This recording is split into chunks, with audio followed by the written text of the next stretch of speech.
Samantala, marami ang nagulat matapos mapabalita ang pagpapakamatay ng sikat na fashion designer at longtime girlfriend ni rock and roll icon Mick Jagger na si Lauren Scott.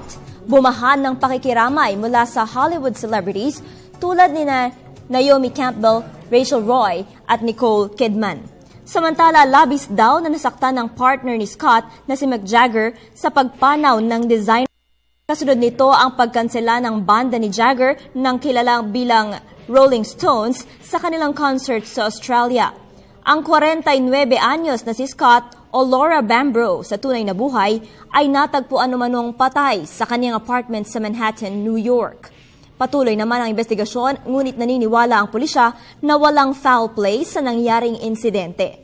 Nagsimula si Scott bilang isang modelo. Matapos ang ilang taon ay naging fashion designer at stylist siya para sa celebrities tulad ni Madonna, Christina Hendricks at Allison Williams.